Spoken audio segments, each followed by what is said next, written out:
You know, sometimes I think life, when you're meant to do something, like the universe or God or whatever, will just line things up. So, like, even if you denied that you wanted to do that thing, you couldn't not do it. It was just like, bing, bing, boom. I'm like, oh, bang, bang, bang, boom.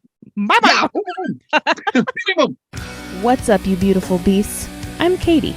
I'm on a mission to help humans become the best possible versions of themselves and to strive for overall health, mental health, emotional health, physical health, all of the healths, without ever having to step on a scale. I have had the privilege to talk to all kinds of different humans who've been through a plethora of experiences just being a human and existing. I believe that every single time somebody shares their story, at least one person listening will learn from it, be inspired by it, and maybe, just maybe, even change the entire direction of their life. These are the stories of humans unveiling their beautiful beast. Keep listening. This is the Unveiling the Beast podcast.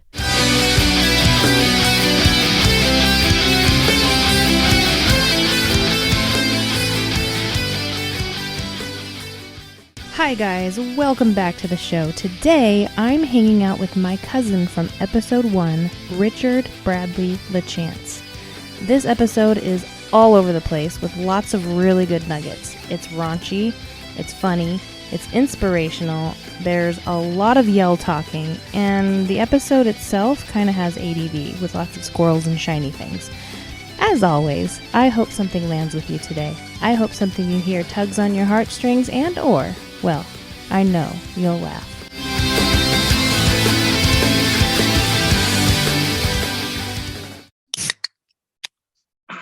I was thinking. Wait, hold on. Before you think, ladies and gentlemen, I am back with Richard Bradly LaChance from episode 1 of the Unveiling the Beast podcast, where we didn't even have a name yet, which I totally forgot about. I was listening this morning. Totally forgot. I was like, I don't know what I'm going to name it yet. Maybe it'll be like Beautiful Beastly Podcast.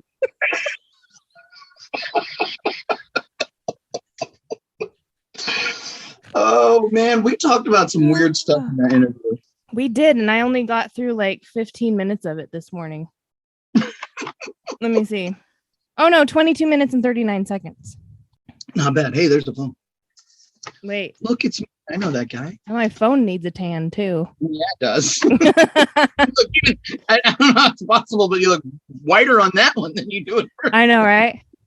So, quick reminder for our listener: if you have listened to episode 1, please be advised that both of us have severe A.D.D, and there's lots of squirrels and shiny things.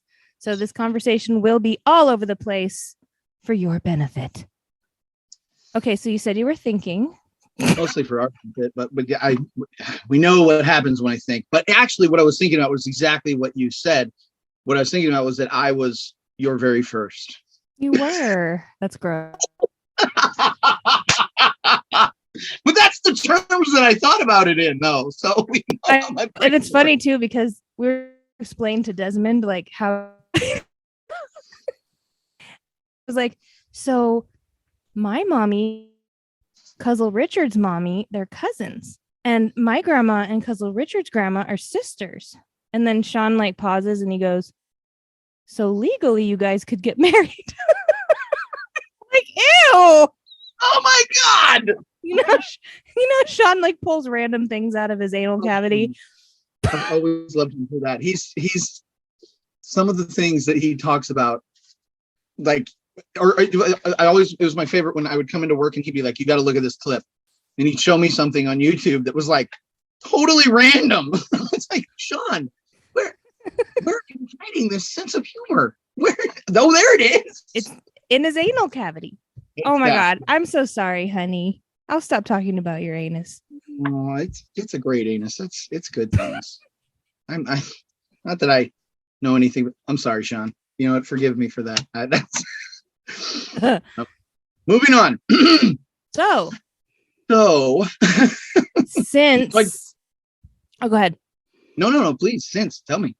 I was going to say, I don't really have a plan, but I mean, this is kind of a follow-up. Both of us are in extremely different places in our lives than we were before. Some of it I will talk about off the record because I don't want it going into the podcast. Fair. Just yet. Not Fair. yet. Yeah. We'll do like a third one for that. Like it's Richard Bradly LaChance Fish part 3. You know. Yeah, we'll do that.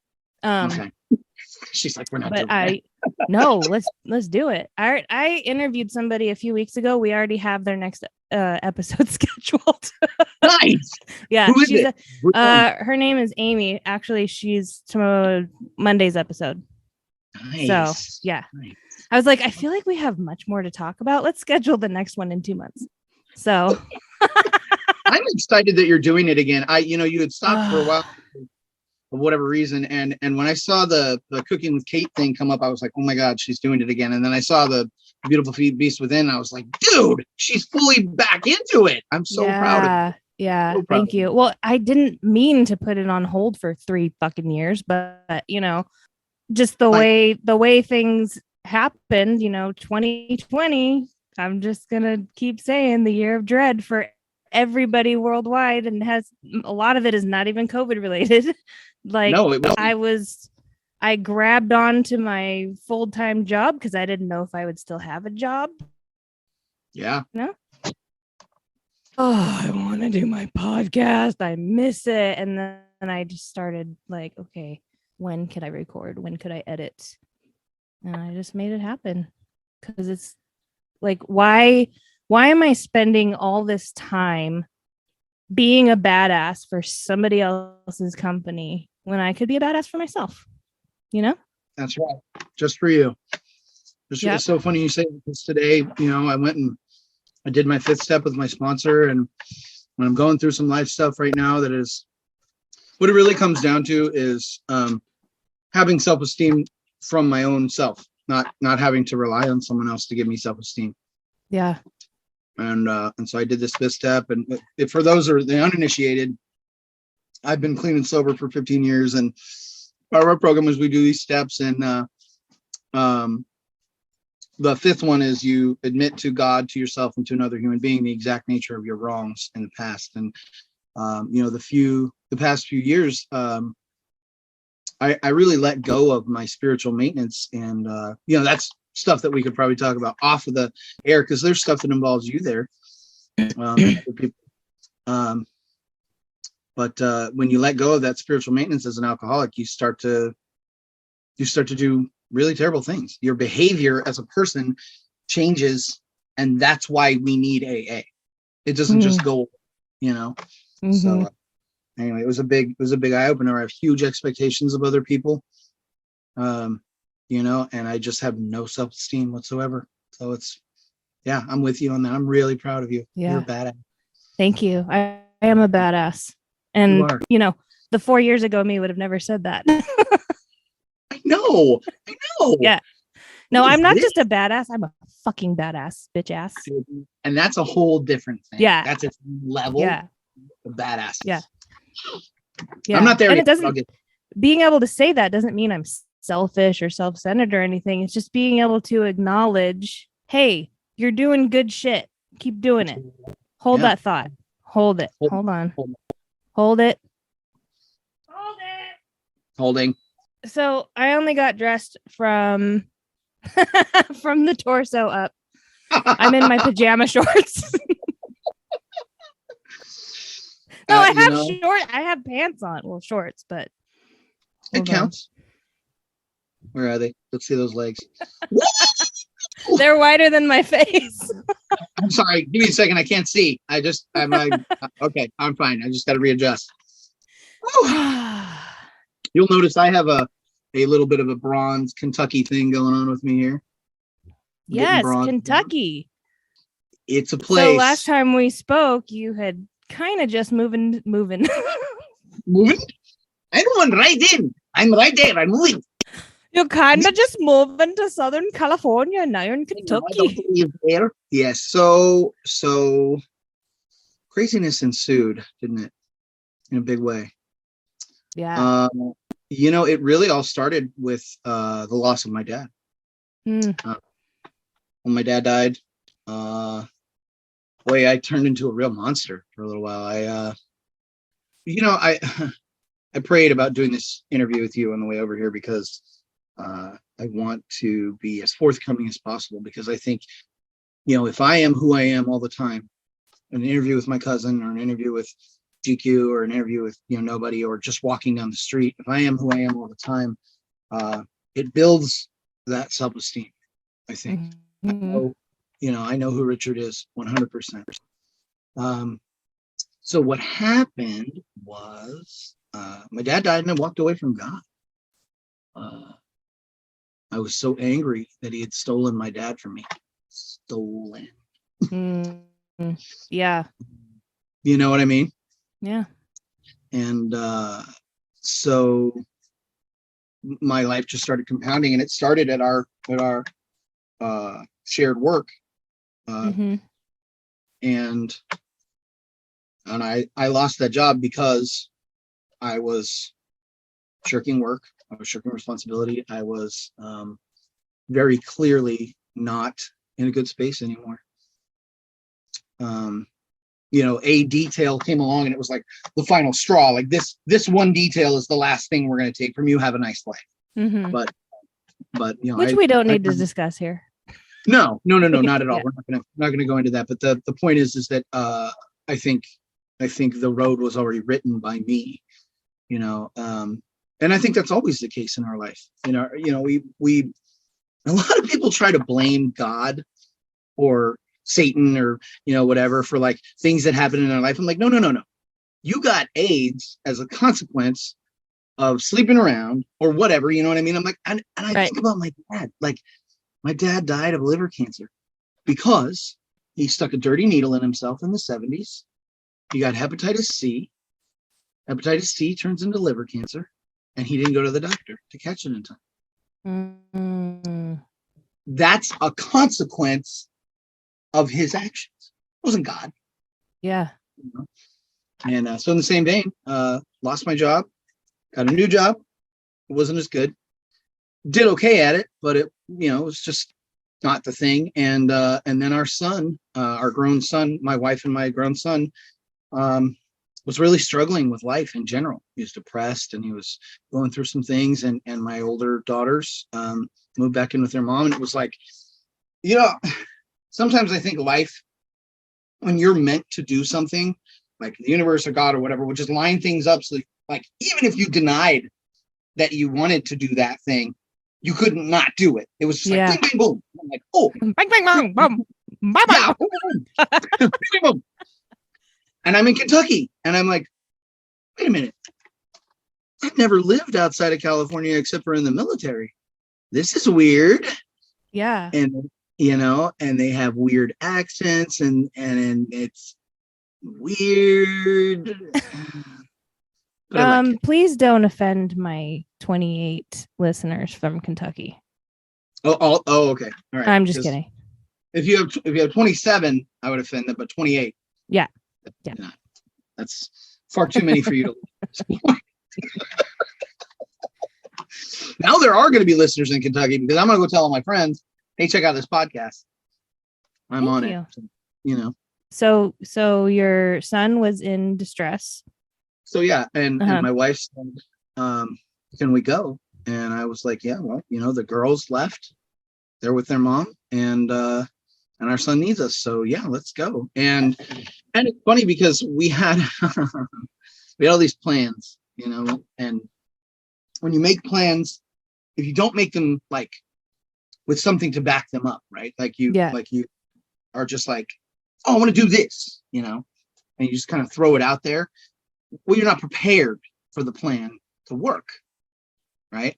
Yeah. So we come here and we have these plans, and none of them work. Everything fell through, and we're like, oh, okay. Well, what do we do now? We can't go back. So can you give an example?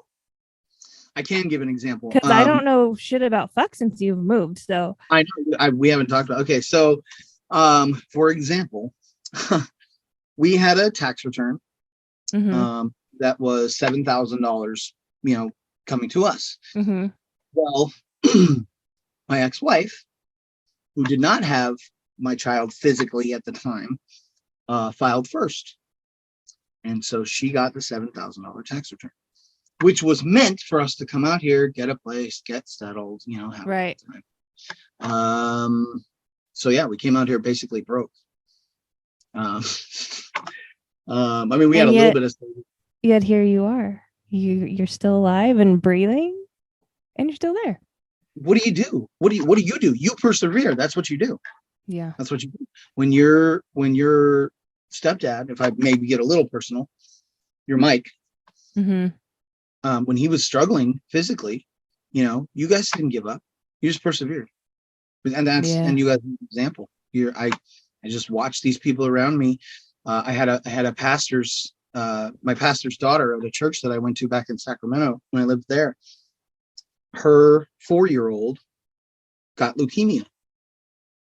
And I watched this woman who, you always expect when someone goes through something really hard, right? Like they gave her daughter not a lot of time.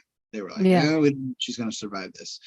And you always expect them to like kind of fall down, and she didn't. She stood up like a champ. And she was just like, this is what we got to do. God's will is God's will. I love my daughter. But if she passes away and I did everything I could, then that's just the end of it, And I've seen you guys, people like you, do things like that in my life. And it's just like, that's what you do. You just champion on, you stand up on your feet. And I think people think that they don't have the option sometimes to get up again. Yeah. People are like, oh, well, I better just quit. I think about that when I think about our homeless problem in California. You've been down to central LA, I'm sure. Yeah. And it's ugly down there, but it's heartbreaking. It is because they're just driving down the streets and seeing the tents and the people. It hurts my heart. Oh man. And I wonder to myself, I especially wondered before I left, because I saw it every day, how many of them know that they can get up and do something different? They don't have to be on the street, I don't know. I think people take that for granted, that there are people in our society that have built America. Fuck yeah. Sorry. There are people who have built America that started with nothing, less than nothing. Some of them. The colonel, right? I'm in Kentucky. Here's your story. Mm-hmm. The colonel was going to kill himself and his family. And his granddaughter asked him to make some of his famous fried chicken. That's Ladies and gentlemen, he's putting his arms up. I know, yeah. Oh, I forgot we're not. In case this doesn't make video, he's putting his arms up. You probably wanted it when I did it. Although I did my hair for you. I love it. It's grown back out. And so there were other things. The job that I got here that I transferred with, which was making me good money actually in Los Angeles. Not good money in Kentucky. Really? Really, they cut. So part of the reason that I did so well at the job, it was a sales job. I was selling mattresses. Yeah. And part of the reason I did so well at it was because I didn't have to worry that my paycheck wasn't going to be big. In Los Angeles, they paid you a fair rate underneath your commission. I mean, nominally fair, but survivable. And then your commission was anything over that rate. You made that. Well, here in Kentucky, the rate of pay was lower. Your base pay by about half, which it is cheaper here, but it's not that much cheaper here. So that sucked. So I had to find a new job, and I did, because that's what we were talking about, was getting back up. You do. So I did. I found a job with a company. I'm not going to say on the air, but it's pretty dope. You can text it to me. I will. I will. It's a tile company. We'll just tell you that. I work for it. And you know what? It's never mattered what I do, Katie, because I don't work for the industry. I work for the people. I've been in customer service for a long time. Yeah. Too long? too long. Yeah. What are you like 58 now? Wow. Just kidding. I have always been a people person. Always. And I don't think that's ever going to change. Knock on wood. So being a people person, it doesn't matter what I do. I could work anywhere, right? Yeah. I just like helping people. I just like helping people. I would hope that, not hope. I want to believe in my own little misguided head that that's my thing, right? That's my, like, if I'm going to leave a footprint on the world, it's because I help people. I don't know if I'm going to leave a footprint on the world, Katie. So here's what I just observed. Oh, I'm ready. I love it when you observe things. Here's what I observed. You said you attempted to say something out loud that is good about you, that you observed about yourself. And then you tried to fuck it all up because you don't want to sound conceited. But here's the thing. You're not conceited for believing in good things about yourself. Thank you. That's hard for me. That is a hard one for me. How did you, in the past 3 years, how did you find the strength to be able to say, I'm a fucking badass? I just recently started to be able to do that. By firstly starting this podcast again. Secondly, doing my any kind of content that I make. Because I'm busy as fuck. I didn't think I had time to do this shit, and I do. Like, before I was working full time at said company, I thought I didn't have time. And so, like this, I mean, I didn't. It's different when your child is like 1. A baby. Yeah. You know, no. But like, I don't know how to word it. Like, I have been experiencing the actual definition of not having enough time. Because I still don't have enough time. I don't think we ever do. I have been coaching people on my lunch breaks at work. Yeah. Wow. I am making the fucking time to do it because it's important to me. I deserve to take care of me because part of taking care of me and what I want to do is helping other people. Like you just said, like you want to leave your footprint. You want to leave your footprint on the world by helping people. So how are you going to do that? You know, you got to make the time to do it, even if you feel like it's impossible. And so because I've been doing things like that, I am like, dude, you're a fucking badass. Keep going. Keep going, bitch ass motherfucker. No, I mean, sometimes I think your inner monologue can be the best friend you have. Mm-hmm. Because it's the one, right? No one else has that voice that says, get up, Richard. Get up and go to the meeting at 9:00 this morning and work with your sponsor. Get that step done and feel better about yourself as a human. That and there's no one who can tell you how you need to hear it better than that inner monologue. Sometimes, but it's a double-edged sword. Yeah, that inner monologue will be like, Richard, you're a piece of. Blot that out of your show for you. Thanks. But yeah, so you have to constantly fight, and the best way I've ever heard that put is black dog, white dog. You got or black wolf, white wolf in your brain. You know, you got the negative wolf and you got the positive wolf. Which one are you going to give the food to today? You right this second are giving the white dog the food. You know, and I mean that's all we can do is face that battle every day. Yeah. And it is, I don't feel like this 100% of the time, you know, like just this week, I was in a funk. I'm going to call it a funk, but like sometimes I go so deep into my head And like, I don't know if you've heard that saying. It says, "Stay out of your head. It is a dangerous neighborhood. Do not go in there alone." Alone. Yeah, alone. In Um, Alcoholics Anonymous, we say, don't go into your head without your sponsor and a flashlight. Cobwebs everywhere. but yeah, it's like I'm learning how to genuinely, like, when I say I'm a badass, like, I mean it. I'm not just saying that to try to make myself feel better, right?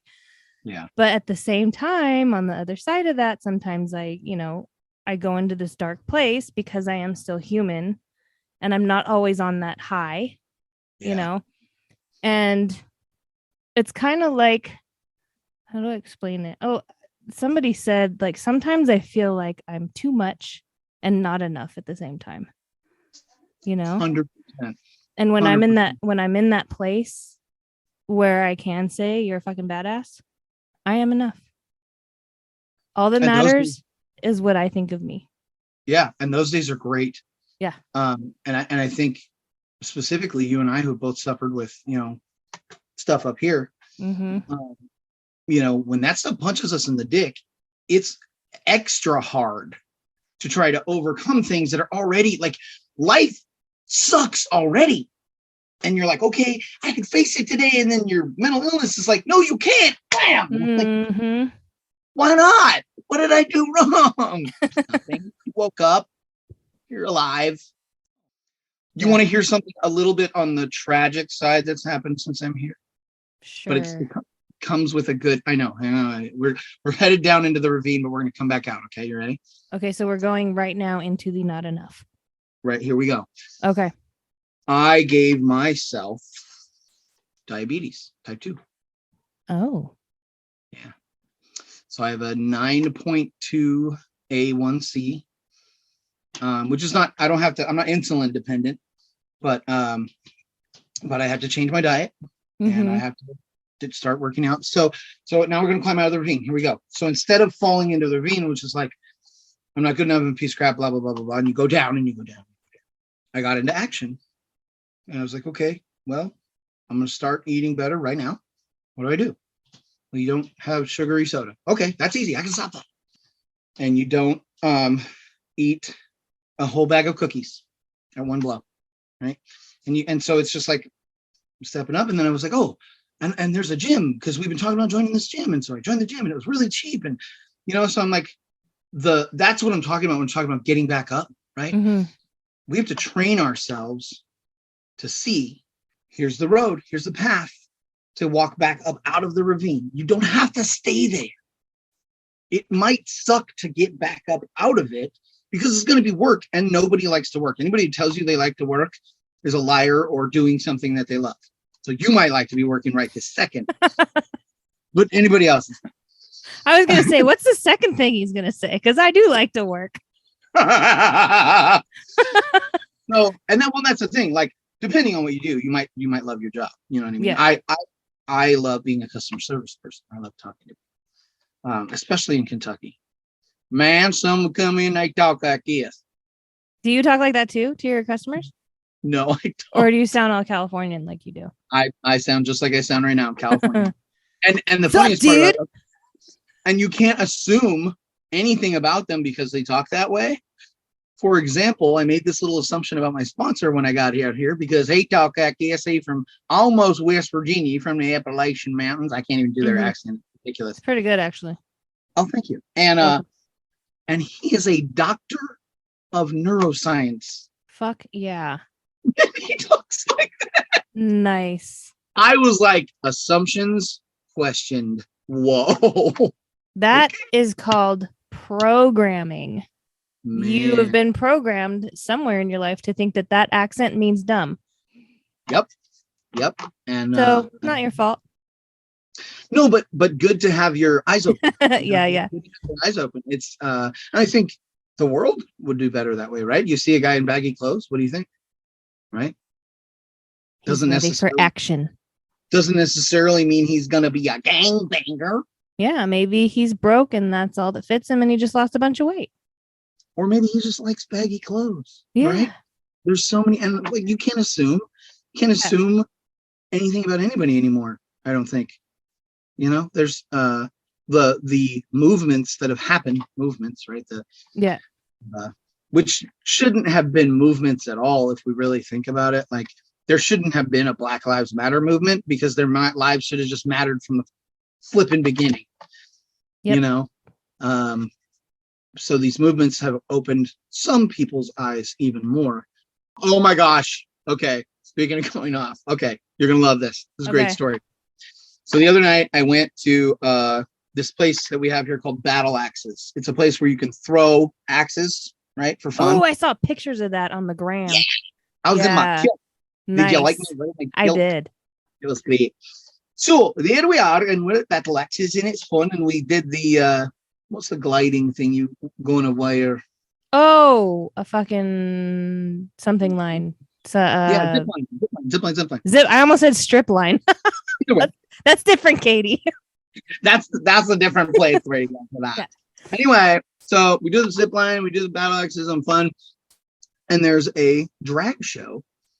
Ooh. Now, mind you, your cousin has never been to a drag show. And I usually consider myself relatively like, I know where my sexuality sits, right? I've got this little like, okay, I'm a little bit freaky this way, I'm a little bit freaky that way, but everything else is cool. Right. My sexuality was questioned, but it doesn't matter. That's not what I'm telling you the story about. There was this guy who, so help me God, he was a girl. I know he wasn't, but so help me God, I'm looking at him and I'm like, that is a girl. This is not computing. Something's broken. Anyway, here's the whole point. Over the course of like, I don't know, 8 or 10 shows, they literally played a rewind playlist, set list. Yeah, it was Rocky Like a Hurricane, and it was what else, babe? There were so many. And I was like, Katie would love this because they were singing and lip syncing and doing all the things to these songs. I know. I mean, I'm putting that clip up for sure. All right. I'm gonna be meme famous. But that's what they were doing. Like, it was great. So yeah, it just reminded me of that. And it reminded me that I had, as much as I have made a sort of amends to you guys, I need you to know that I now understand what I did. I need you to know that. That's all. We don't have to sit there. We can move right past that. I love you. I love you so much. And yeah. You don't realize. What were you going to say? I'm sorry. I was just going to say that's another one of those getting back up things. And in case people are wondering what we're talking about, in a very, very, very short story, there was a period of time when Richard and I were not speaking to each other because we were both upset with each other a little bit. Yeah. So, but here we are. We're family, which doesn't always mean if somebody is toxic in your life. I'm not saying you're toxic, but I'm saying to the people out there, if you have a toxic person in your life, you can't just say, oh, well, we're family, I'm going to keep them in my life. No. Cut them. Get that shit out. Cut them. Yeah. Be open for second chances. For sure. Like you are. You can't just say, they're my family. I have to be like, that's my mom. I have to keep them. No, you don't. Get that shit out of your life. You do not deserve to be abused by anybody, family or not. You know what I'm saying? Yep. And you didn't deserve that. And that, it's so funny how, this is what I was going to say, it's so funny how, I don't know about you, but when I'm in the middle of crises, I don't often realize what a hurricane I've become as far as the people I'm touching outside, right? Of what's going on with me. I'm so selfish and self-centered that I'm stuck in here, like just doing laps in my brain. And I don't realize, oh, I just ran into Sean. Oh, I just ran into Katie. Oh, I just ran into my wife. Those things do damage. Yeah. And then afterward, I look at the mess behind me. I go, did I do that? Yeah. Or some people stay in their head and they're doing this everywhere they turn. They're pointing their finger somewhere else. Like you caused the damage, but you're pointing like it's everybody else's fault that you acted that way. I'm not saying you specifically. I'm just saying no. People in general. That's my ex-wife. She still thinks that I'm the reason that the children are the way they are, which is, like half of it is me for sure. But your grown, almost grown children are the way they are because that's who they are. Right. There's my fault. That's who they are. Right. It's not you nor, because that's a big little word, nor is it her. Right. It's just they're them. That's who they are. That's who they evolved into. And they're beautiful. And I freaking love them. If they ever call you and say, hey, how's Katie? You can tell them I said that. your little Ava, she's Axel now. Axel, yeah. They is Axel now. Just asked about you the other day. Aw. Have you spoken to Katie or Sean? And I was like, we haven't had a phone conversation, but we're texting back and forth and shooting Instagram photos at each other. And, we shoot love from across the country. Exactly. Are you still in that beautiful little house in Palmdale? Yes. You're such we are. That's what I'm talking about. And our rent has only gone up. I want to say $150. Wow. Yeah. Everything. So we've actually looked around for other houses because my dad's having a really hard time going up the stairs. And I'm like, well, why don't we move one more time and get something with a downstairs bedroom? Everything is like $1,000 more than what we're paying. So our landlord is cool. Yeah. I think the only reason he raised the rent is probably because the fees for the management company raised. Would have to, yeah. So, no, it's ours. I don't know if you know this, but ours went up to $3,400. Yeah. Hold on, that hurt my asshole. And that was another part of the reason why like I said, all the things came together, right? Yeah. And we're not going to be able to afford our rent from now on, and because my wife's mom went into full-time care because she couldn't care for herself, and you know that she passed away, right? She passed away. Yeah. So it's crazy the things that line up. They just little stepping stones. I always like to think of it as like the bog of eternal stench from the Labyrinth. Remember that movie? Okay, no. So like that's R. Kelly, right? Yes. No. What? Who? Oh, ladies and gentlemen, I go for shock value. That was the best ever. My whole brain exploded for a minute. I'm like, what name would people least likely hear? Right. Like when speaking about that movie. And then I just imagined R. Kelly in really super tight, skin tight, like things with a little pee stain on his. Oh no! Yes, I do. I'm gonna pee on you. That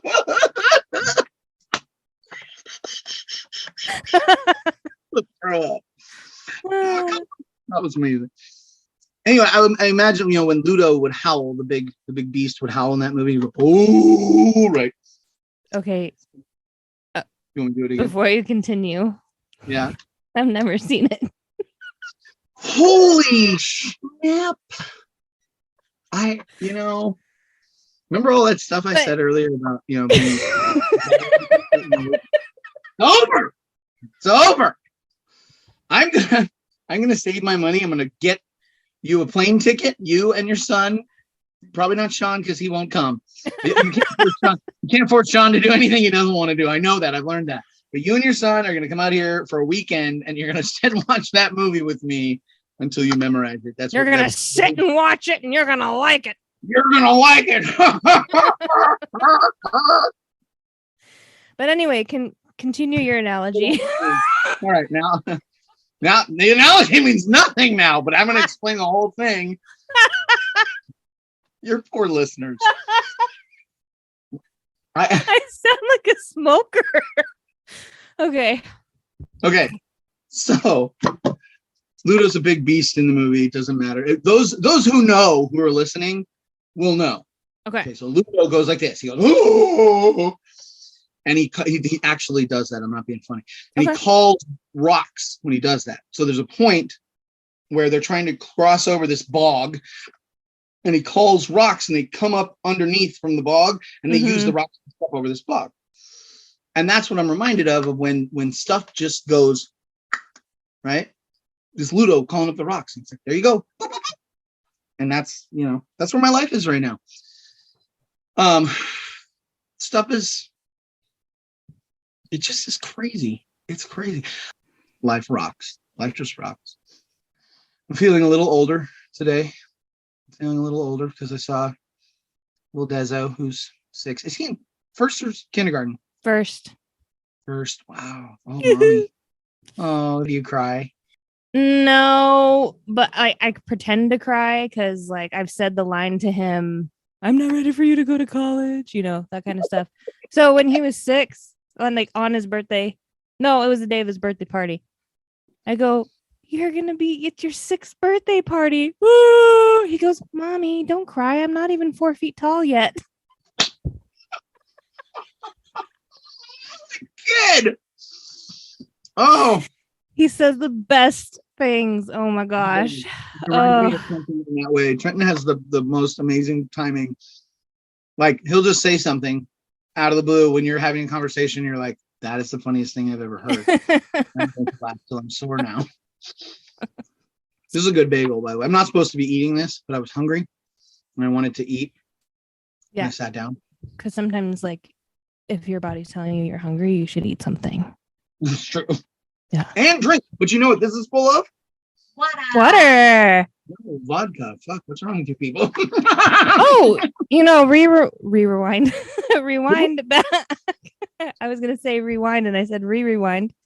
Rewind like 20 minutes ago, you were talking about how you had to change your eating and you have to start exercising and blah, blah, blah. I happen to know a coach who specializes in exercise and nutrition and all of the mental aspects that go with it.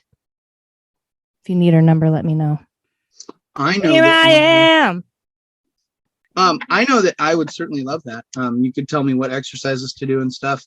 I'm going to be doing my workout days to start Tuesdays and Thursdays. Cool. And I'm going to do just some weights, like free weights, just to build up muscle that's already there.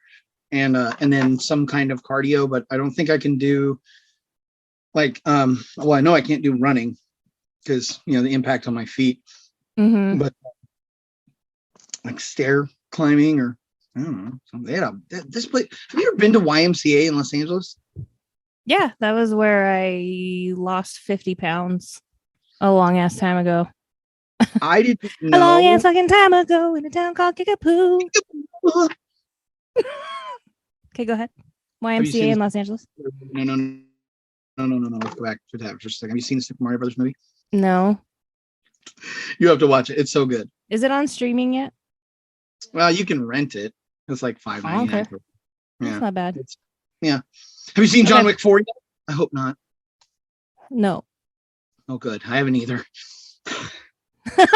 Remember when we watched the third one together? Yeah. Good. All the blood. I know. So you were saying? So I didn't know that YMCA had turned into like a real thing. Because when I was a kid, the last time I went to YMCA, it was just like a room with a foosball table and a Coke machine.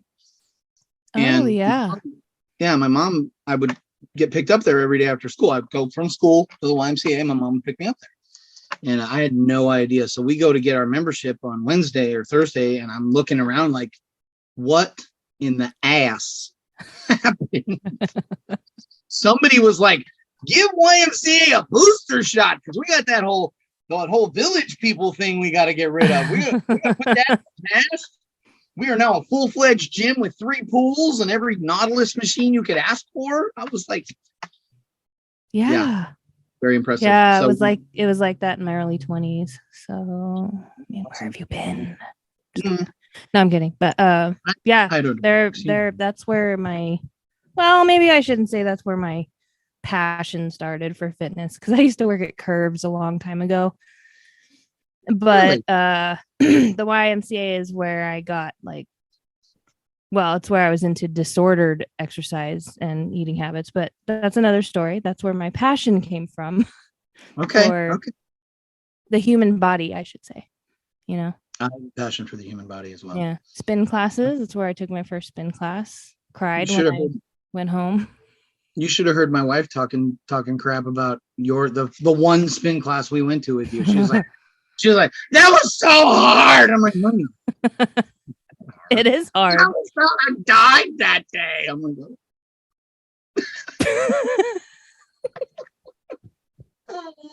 this one's going to be really fun to edit. I can't wait. I don't have to do anything. I can't wait for you to do it. I'm excited that I could give you the gift of all of this. Your mug. My mug. My kids keep telling me that I should do a YouTube or a gaming or some kind of channel and do it. I don't have the passion. I don't have it. If you don't have the passion, then don't fucking do it. I mean, I suppose I could do one about music, but I'm like, I watch people who have been doing this stuff for a long time, and I compare yourself to them. Well, of course. I mean, I do that to everybody, but no. I value the fact that these people have editors and they have, like all this pro stuff. And I'm like, when you get to that point, because you're gonna work to that point. I know you.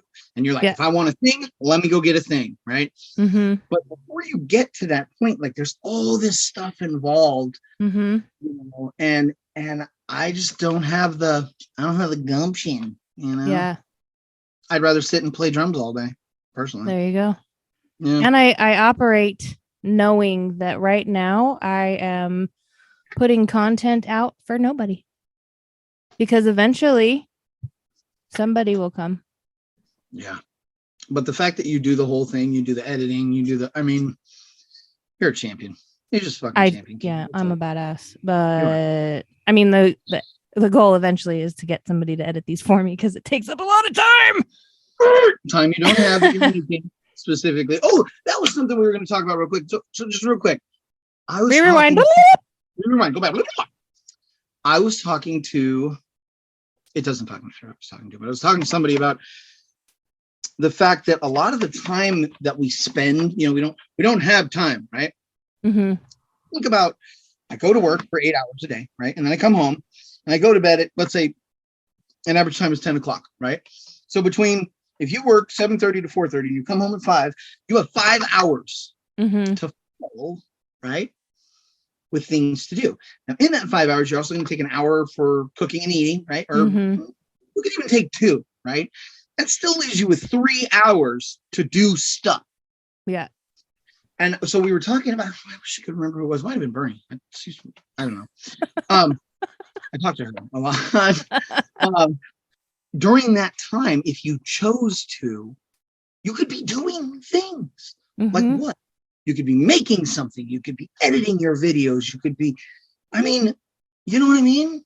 Yes. Like you don't have to do this to waste your time. You can waste your time doing things that are functional, like what you're doing. Yes. I understand your point. I'm not gonna butt your point. I'm going to say and my point. And there are some of us who do the 8-hour shift and then come home and they have to be a full-time parent. And you don't want to take the little time you have away from your kid. It's hard. No, I know. Yeah. So that's what I've been working with. I'm glad you brought that up, because that's been part of my not enough time. And in no way at all is he a burden. I love hanging out with him. Yeah. He's just where I choose to spend my time after I get home from work.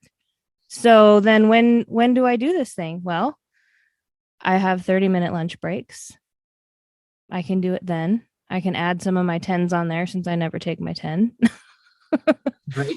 Like, I think it was for the first 3 years I worked there, I just worked while I ate lunch. Like, why am I doing that? Why? I can be doing other things. I can coach people. I can edit my podcast. I can usually it's edit my my really high class, profound cooking videos.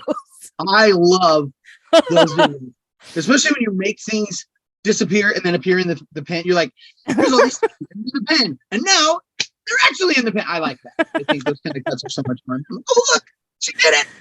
You know what's really funny too is like, I think both of my parents have been like, well, have you thought about getting a tripod so that it can be stable? I'm like, no, that's part of the feel of these videos is that they're really stupid and you can make great stuff with stupid shit. Some My of the slow-mos are my favorite. Oh man, slow-mos are super fun. Yes. Some of the most amazing content I've ever seen on YouTube has been made with the dumbest, most inexpensive hardware. You don't need get a plastic microphone and hang it in a pool and see what happens. You know what I mean? Like, who cares? I mean, look at our first episode. We were in the shitter. We were in the shitter, and I'm not going to explain that to my new people. We were in the shitter. Go back and look at the first episode if you want to know what it was. Holding a lapel mic in between the two of us. And as said in episode 1, which you should really go listen to. You should. I was holding it closer to me because he's louder. I'm exceptionally loud. And you know what I found, Katie? That is not a retractor. That is me. Yeah, that's who you are. When I was in that sad place for those 3 years, I quieted down quite a bit. Now there's a place, right? There's a tact, right? You go into church. Yeah. Right? You go to work, you be a little quieter. I learned that from the place that we both worked. I did, because sometimes it's obnoxious. Shut the fuck up, dude. You're really not that great. I felt that in my soul. I hope so, because that came from. I've been practicing singing with my diaphragm. So you've been practicing singing with your what now? My diaphragm. Oh, your diaphragm. Mm-hmm. Yeah. Nice. How's that going? I'm getting like a 10-pack or a nice. 30, I don't know what it is. It's so I'm just, I'm not doing anything like what you do. I'm not doing professional lessons or anything. I'm just in the car, and instead I know the difference between, nostril singing and what comes. I'm going to stop you right there. Yes, ma'am. I've never had professional lessons. See, I just want to punch you. You can punch me, but I want to keep it real. I've never had professional singing lessons. You've been practicing singing with your diaphragm. And it makes me very happy because I can hit notes that I couldn't hit before. It's awesome. It's pretty great. Do you remember how I moved from Sacramento to Los Angeles to be in a band with you? Yeah. I remember. Who does that? I want to be in a band with my cousins, so I'm moving. Goodbye. Well, have you gotten my nuggets of wisdom? Have I? Is there anything you'd like to? Okay, I did, and I want to do this again. We should schedule for 2 months from now. I would gladly, anytime. Okay. Anytime. I'm happy to. I don't know what I can carry into your podcast that's good, but I love talking to all you. Of it. And I love spending time with you. I miss you. What I love about us is that we are both serious and we can make people laugh at the same time in the same episode. And so I think some of my episodes have been pretty heavy, and we need the light laughing. Light laughing loudly. Natural. Light, say it. natural. Natural.